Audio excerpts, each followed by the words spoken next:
2007. Joining me to take a look at these numbers, Congressman Jim Himes, Democrat from Connecticut, here in studio with me. Congressman Frank Lucas, Republican from Oklahoma, also in studio with me. And Congressman Ed Perlmutter, Democrat from Colorado, who's in our D.C. bureau as well. Thank you, gentlemen. All three, of course, I should mention, sit on the House Financial Services Committee. Congressman Himes, how scary are these numbers? You know the headlines on the papers are going to say highest since this, highest since that. What do we need to do?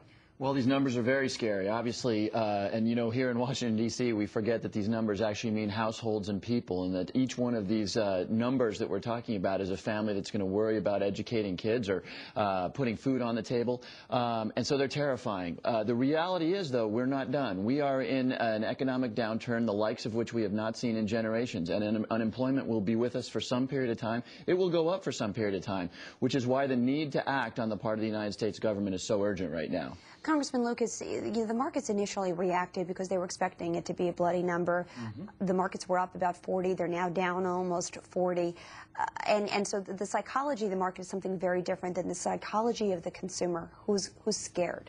Oh, very much so, Alex. And there are people hurting across the country. That's why I think when the actions we take from this point forward, we've got to refocus. We've got to do some things like Ed and I have been working on this market-to-market issue, trying to address one of the underlying problems in the financial services industry, modify the accounting rules to reflect the real world, but also things like stimulus. Focus on short-term stimulus spending, not long-term programs. Get an immediate pop. Do something about the capital gains rate. Let's rev up the engine in this country. So far, we've not focused as intensely on that as I would have hoped we would have. Congressman Perlmutter, that worries me because I talk to a lot of multinational corporations, and the incentives that they're being given to build operations, manufacturing plants, you name it, in overseas countries are pretty substantial, and yet a lot of things that we've been doing thus far in the administration don't seem to be very pro-business. Is that going to be a problem, particularly as we need to see private sector growth, job growth, take us out of these doldrums?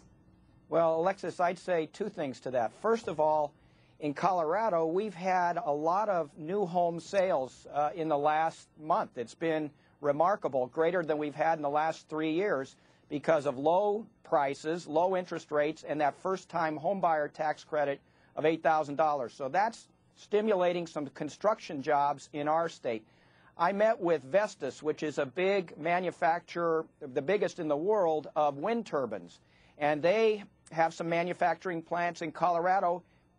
They are moving forward with those plants, and that will be thousands of jobs. But as Frank was saying, we need to make sure credit is available to companies that want to build wind farms. So there's a lot of opportunities here.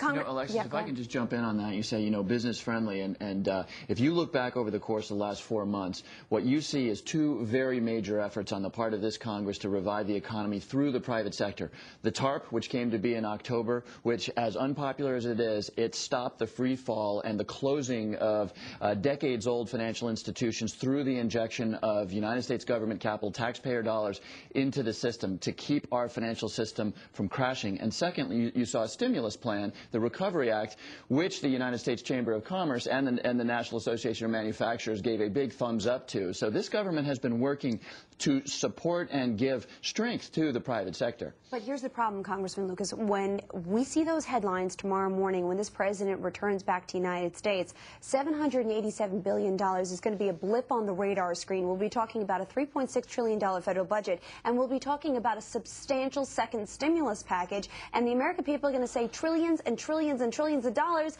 and yet we still have 8.5% unemployment. That's why, Alex, we have to look at the fundamental issues that are driving the economy. Ed and I, in our efforts on mark-to-market, trying to unfreeze the credit issues. I'm a great proponent of reducing the capital gains rate. I'm a great proponent of driving resources in a quicker, more refined fashion.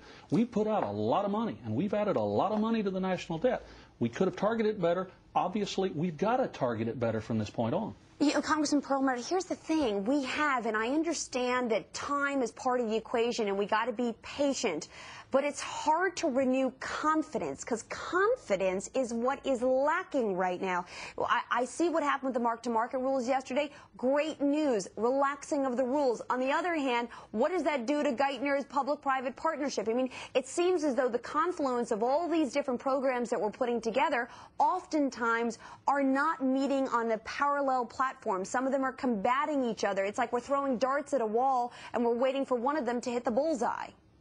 Well, there are a number of things going on, and some of them are contradictory. We've had some mixed messages. On the one hand, we want our banks to extend credit, but we also say you better be very prudent in the way you do it. So there are conflicting messages. But I think as a whole, we're moving this thing forward. This is about taking some action. We couldn't just stay where we were.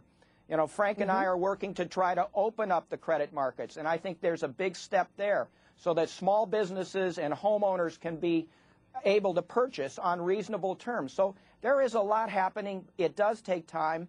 It's sad that we have these kinds of job loss numbers. They're going to continue to go up. But eventually this is going to turn because there are a lot of efforts both on the Republican side of the aisle and the Democrat side of the aisle to move us out of this trough, and we're going to do that.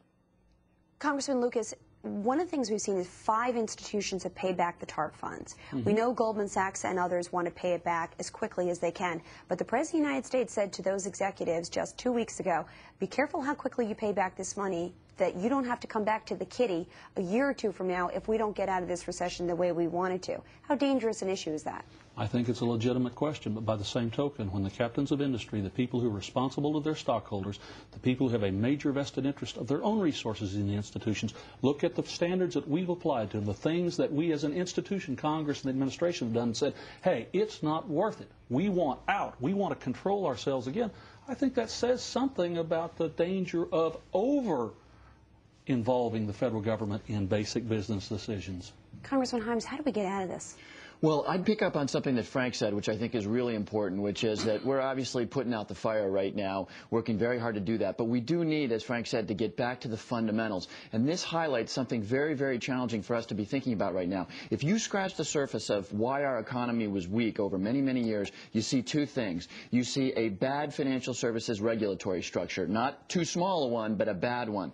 That's something we need to fix so that all these activities that went on unchecked, no income, no job, no problem, we've got a mortgage for you, that doesn't happen again. The other thing we need to address deeply, deeply fundamental, of course, is the healthcare system.